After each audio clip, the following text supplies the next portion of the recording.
Hello everyone, welcome to episode 18 from the Hermitcraft server. I am now a year older and wiser, and after a little bit of time off, I still very much love this interior that I worked on in the last episode. Very cozy, I love it. I can see me spending a lot of time down here. Since I've been away for a couple of weeks, things have changed around here, and I guess we should talk about the snowman in the room. Why is there a snowman in the room? Doesn't Joel know that this is a fire base? That thing's gonna melt. I mean, it's coming up on summer here.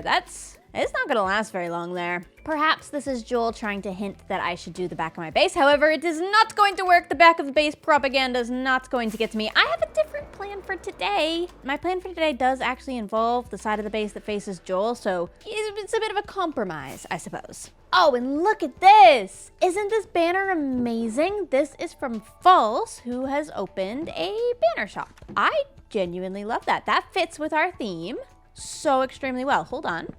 Can I copy this? Can I make more? So can I do this? Oh, I can! Oh, I can copy it! Oh my gosh, wait. And look how good this is gonna look. False, you're a genius! I feel like I need this out here somehow. Does it look okay there? I'm gonna end up placing way too many of these banners. Okay, before we get distracted, let's start on our plans for today. Now, I have to admit, I'm mildly inspired by my neighbor for this episode because I logged on after only a little bit away, and Joel has an entire mountain of terrain, a big forest, and what appears to be a really weird rainbowy village over there. There's far too many rainbows. So, I'm a little bit inspired to actually block this view. Now, I know that sounds a little mean, but hear me out. I want the front of this base to be a fairly big, wide open, groomed lawn, so it looks like a proper estate. However, around the back, we have a mega taiga, and I'd like to have that mega taiga extend all the way around the back to kind of properly frame in this base. It will also mean that whilst we're traveling along this path, a viewpoint can open up to both my base and to Joel's base to hopefully benefit both of us. Joel has done the same thing with his tree line over there. I'm also suddenly remembering that Joel maybe wanted to have like a path or a bridge between us, so hold on, let me mark that out. Right here. Selfishly, what benefits my base the most here is a nice straight path right out of this doorway and all the way across the river. So I'm gonna mark that in and then see if Joel likes it. He hasn't actually built his terrain up to this point yet, so we'll have to wait and see. For now, it's a little bit easier for me to plan out the next step of the landscaping if I know what's actually gonna be here. Yeah, I don't actually know what I want here, but I know that this terrain has to be raised up above the river here, both because it will match up with where I've built my build better, but it'll also match up with where Joel's built his build better. I'll probably end up having to do some like river rocks or something along here to make it all make more sense. Here we are, a fairly large platform of grass from which we can work. Now, obviously, I'm not done with it. It is, in fact, floating. Nobody tell Mumbo. I don't feel bad that it's floating, though, because Joel's is also floating, and they're facing each other. They could be friends. It's good. It pairs up. Next, I really want to work on the trees around here, and so I've placed a couple of stumps where I think some could go. We are basically just extending the mega taiga to come around the back of my mega base. I do want to do a couple of trees around here that are not spruce trees, but starting with a good base of spruce trees, I think is gonna be good. Since we're doing a mega taiga, the plan is spruce trees, which I'm so happy about because spruce trees are some of my favorite to build in Minecraft. Before we get to work building these though, perhaps we ought to get some advice from a friend. Let's go see Burl. Oh my gosh, False's base looks so good. What the heck? Oh my gosh. What's your number one tip for building trees in an environment like this? Oh my gosh, you do have so many birds. Yeah, I got burbs. My number one tip, I like to have it, like, if you've got pathways that go through trees, I like to have the trees feel like they're cascading over the path and just enveloping a little bit, so you feel like you're drawn into the nature. Rather than the branches going away from the path, I want them to go hang over it. Okay. Create shadow, create depth. And I like to have darker leaves at the bottom of the trees, and then where the light touches, that's where I'll do things like azalea. Kind of simulate where it might be hidden. Ah, so like you the do the gradient. azalea for shadows? For the like Highlights. Yeah. Highlights. Yeah, for highlights. Yeah. These ones are actually a little bit more, I suppose, messy. They have more noise to them than I usually do, but it's because, like, specifically eucalyptus trees, they're kind of a bit more sparse in nature.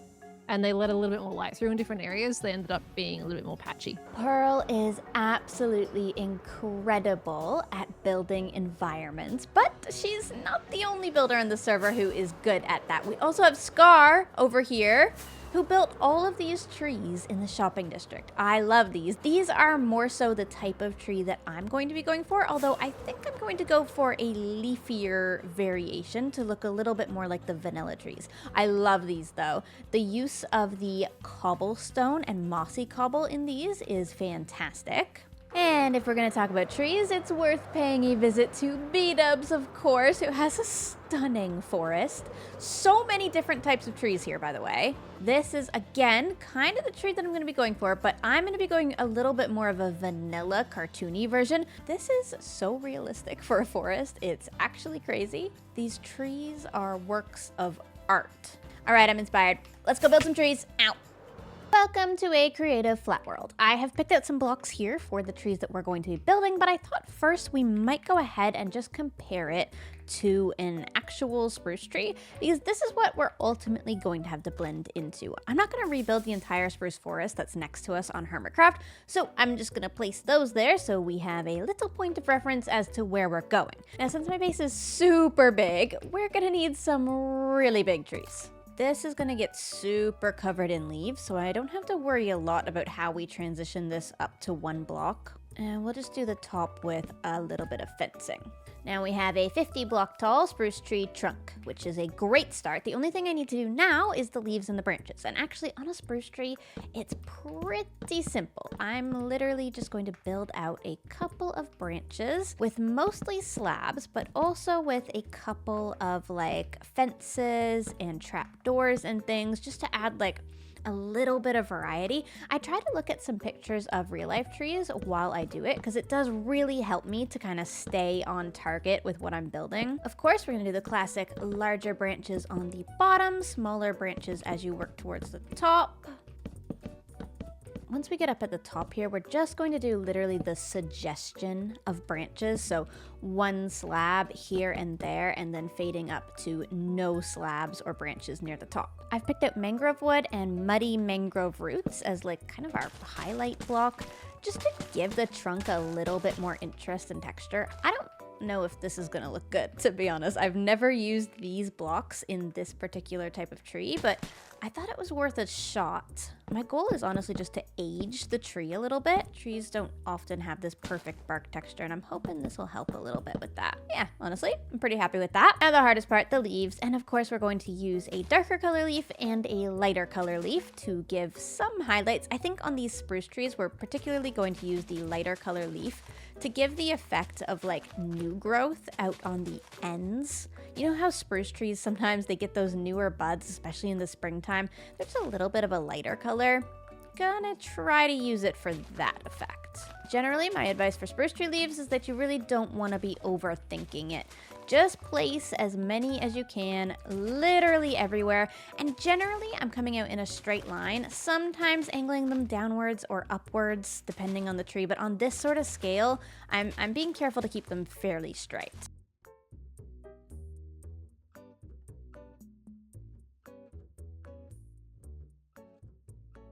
That looks like a spruce tree, doesn't it?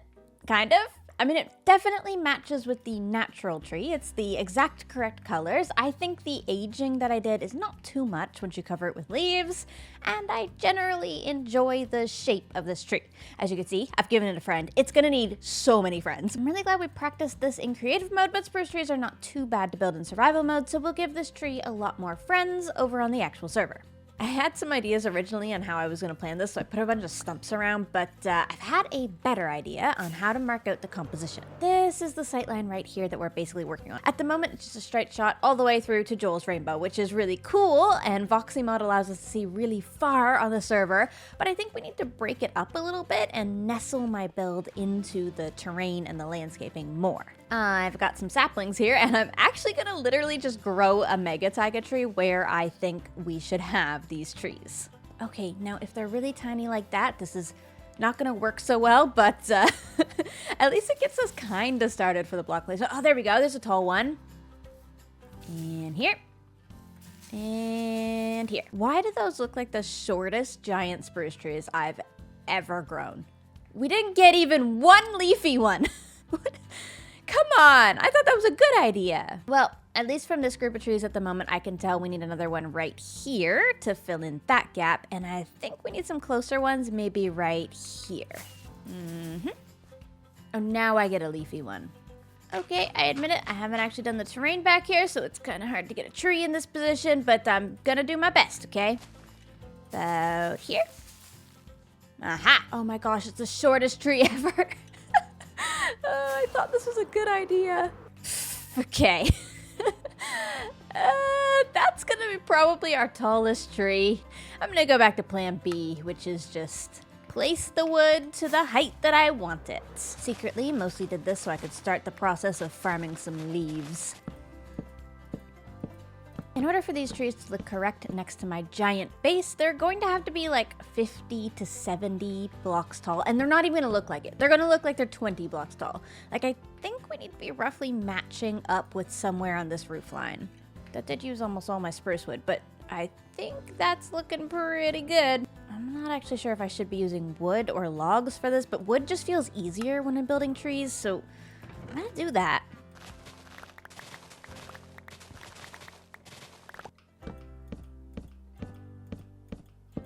This is going to be the final tree that I mark out today, but this kind of leads into the rest of the forest that's back here on the back of the build. So we need it to kind of give that illusion and be super tall, potentially this tall. Yep, that's pretty tall and honestly a little bit intimidating for a tree height, but we have to remember the total height of the build is up there. And so I think overall this is probably in scale. Hold on, I better check the view from Joel's. I still really enjoy from the back the way this slopes down. I think that'll add a nice transition. Now, I have one more trick up my sleeve.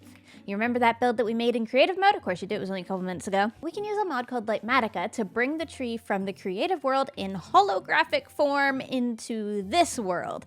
That way I can actually see what a tree would look like in these placements. I mean, if I just move the hologram over here, down a little bit, where that tree is, and then we stand in our viewpoint, you can see this tells me exactly what that tree will look like in that location. So we know one looks good there. Let's also try one over here now, right there. Yeah, look at that. I know it's just like a hologram, but I like that. This is gonna be a cool forest. Okay, let's turn that off. I'm estimating right now it's going to take me about 2 or 3 hours per tree to get this done. So this is kind of a long-term forest build. But before I can begin, we gotta get some resources. Let's clear a forest.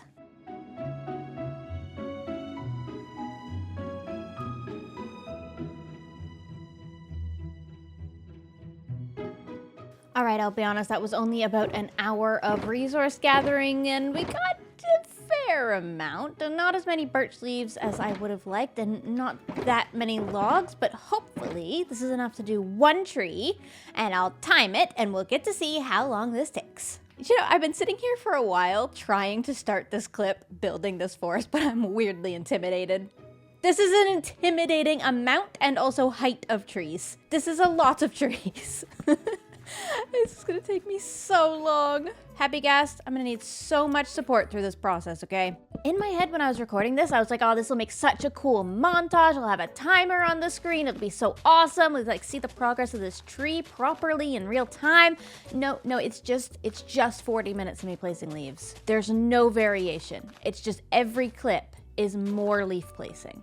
I'm showing you it anyway for some reason. Here it is.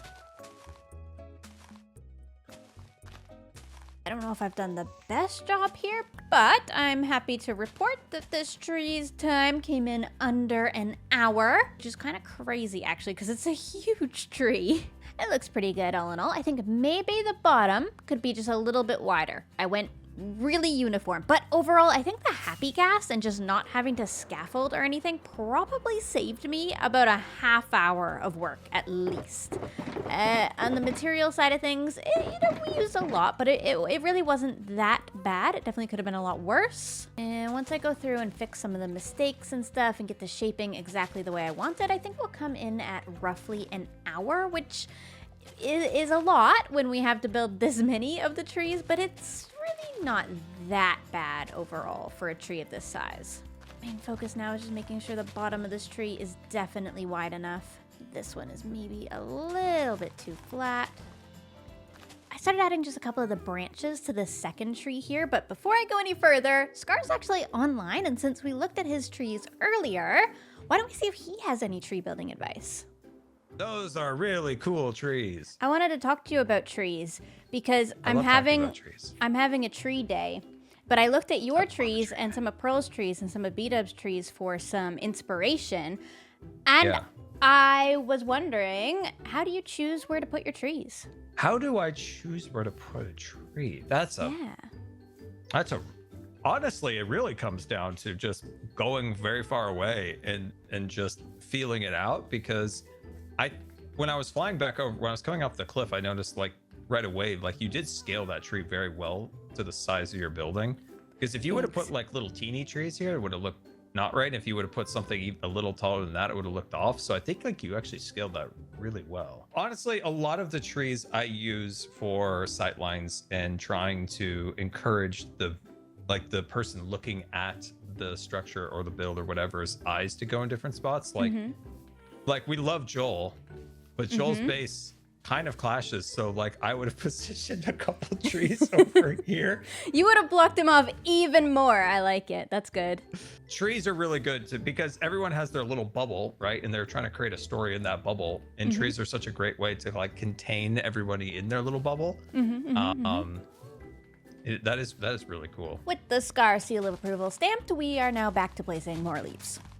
Hello, it is several hours later. I have saved you from more leaf placing montages because, what even was that? I don't know. We have trees! Beautiful big spruce trees. I actually think the more of them I put in, the more I like them. I will say it's starting to take a lot longer to do it. I am out of materials, pretty much. I have some, but not enough for another whole tree. And the happy gas is slowly becoming less useful the more trees we get because happy gas too thick to get through some of these gaps between trees. It's okay though. Out of what we marked out at the beginning of the episode, there's only 1, 2, 3, and 4 that we didn't get done. So I feel pretty good about that. We got 5 trees done, 4 big ones and 1 little friend to go with them. Let's fly over to our little viewpoint over here. Yeah, looks about right. I enjoy how that big one in the back is fading into the fog. We'll be able to wrap this forest around, and it already, even though I haven't done any custom trees on that side, it already connects more to that side. And as Scar put it, we've kind of got our own little bubble here now. We can still see Joel, but we've blocked out some of that view. And Joel's actually doing kind of a similar type tree, so this works overall, I think. The next thing I'd really like to think about at the bottoms of these trees is the rest of the environment. At the moment, we have some podzol because I grew trees here, but that was actually on purpose because I think I want to use podzol and maybe some coarse dirt and some mossy cobblestone and stuff. Oh, and definitely some leaf litter. I'd like to make this part of our base look a little less groomed and a little more, I guess, like forest flory, so the podzol will really help with that. I also think bushes, some glow lichen, and a bunch of grass, which I think, oh yeah, I have so much grass. Here we go. This'll help. Bone meal from the farm, thank you very much. Under a lot of these trees in real life, they sort of block the sunlight and it becomes sort of mulchy. If it's a garden that's like taken care of, they'll put like mulch and stuff down sometimes. If not, it's just like dead leaves and that sort of thing. So I think the podzol does really work. And of course, to soften up some of the podzol and add back in some of that lush green, we'll just use a little bit of grass. Fallen leaves to smooth the transition. This little item might be one of the best things added to the game in recent years. There we go. Already, that's a way more convincing forest floor. And then if we get just a little bit of glow lichen on this tree. Oh, do you know what else we should do? We should actually punch holes in this. I think I've seen Scar do this before. We literally want daylight to come down through the tree because once we get a lot of them, they'll actually block the sunlight and become little mob spawners. Like maybe right here. Yeah, here we go. Look at this. Let's go all the way down through. Oh dear. Okay, we're gonna wreck that. That's okay. And that. And that. Oh, hold on. Let me put it back. There we go. So now daylight can come from there all the way down to that little branch right there. It should just help with keeping things lit up if we do that every now and then. I'll be honest, I'm not really thinking about the leaf placement that much. just gotta go in. Surely with something like this, the more random, the better. That's what I'm telling myself anyway. You know, I don't think I've ever been the type of builder that meticulously places grass blades, but it is kind of fun. I do kind of like it. We already have a couple of boulders in the terrain here, and I'm just gonna add in some of the coarse dirt kind of around the edge of them. I think it just adds a little bit more interest here. I potentially have a little bit too much moss around here, and I think I might end up converting some of this back to grass and just have like patches of moss. I think I do like the coarse dirt. That's nice. Let's try it with another boulder here. I think we're gonna need a path kind of wrapping around the backside of the base here, but I'm gonna wait on that for now. Another little rock right there. And if we clean up my shulker boxes, this simple change has made a huge difference to the environment down here. It looks like a proper forest floor, but I don't think it draws too much attention. There's no bright colors or anything, so it should still help your line of sight end up on the mega base. The trees just frame it so well, and I love the shadows below them. Yep. I'm happy. Now, if you don't mind, I have a plane to catch to Rotterdam to go to TwitchCon to meet a whole bunch of you guys. Thank you so much for watching this episode. I hope you enjoy my new trees. I can't wait to add even more of them and have big windows in the back of the base here. It's gonna be so good. I love building the forest. Thank you for watching.